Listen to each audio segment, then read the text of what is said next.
саламатсыңарбы балдар? Бүгүн бизде кыргыз тили сабагы. Сабак 3-класстар үчүн. Мугалим Анарбекова Гүлүмкан Анарбековна. Бүгүнкү сабакта силер Бишкек Баатыр жөнүндө маалымат аласыңар.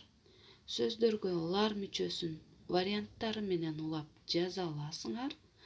Борбор шаарыбызды сүйүүгө тарбияланасыңар.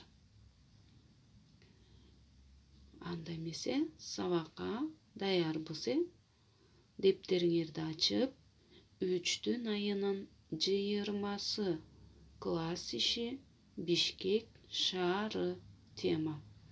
Китебиңердин 9 бетин ачасыңар. Сүрөттү карап, сөздөрдү эстегиле, сүйлөм түзгүлө. Бул сүрөттө силер эмнени көрүп турасыңар балдар?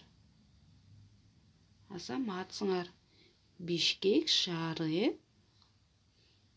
биздин ала тоо аянты. Бишкек бул кандай шаар? Борбор шаар. Бишкек кандай балдар? Бишкек кооз. Бишкек жашыл. Бишкек көрктүү. Бишкек сүйүктүү шаар.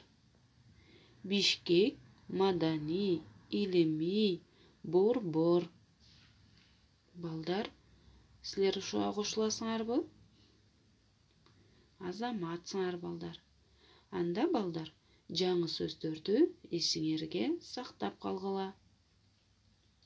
Илгери, давным-давно, эр жүрөк, храбрый, урматтап, уважали, душмандардан, от врагов, коргогон, защищал.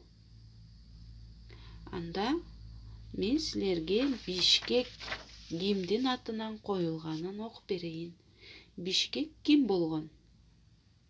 Илгери Бишкек деген баатыр жашаптыр. Ал күчтүү, эр жүрөк, балбан баатыр болуптур. Эл аны урматтап, сыйлашкан экен. Ал душмандардан өз элин, жерин коргогон. Ушул кишинин атынан биздин шаарыбыз Бишкек деп аталып калган. Көрдүңөрбү балдар? Бишкек ким болгонун эсиңерден чыгарбагыла. Китебиңердеги тексттин алдындагы суроолорго жооп жазасыңар. Илгери ким деген баатыр жашаптыр? Ал кандай киши экен?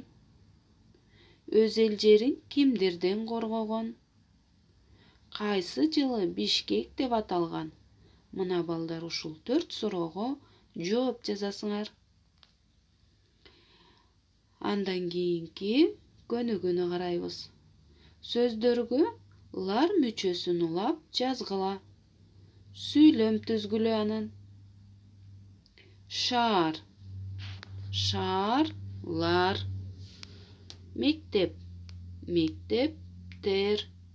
Дарыкана, дарыканалар. Мына ушинтип балдар, лар мүчөсүн варианттары менен жазып, сүйлөм түзөсүңөр балдар. Үй тапшырма. Бишкек деген ырды жаттайсыңар. Бишкек болот бизге эне да, ата да. Кайда жүрсөң, сен шаарыңды унутпа. Жакшы окуп, бир кесипке ээ болуп, тез чоңоюп, сен иштегин шаарыңа. Көрдүңөрбү балдар? Кандай патриоттук сезимде жазылган ыр. Ушул ырды жаттайсыңар. Үйгө тапшырма. Кийинки сабакта көрүшкөнчө сак саламатта тургула.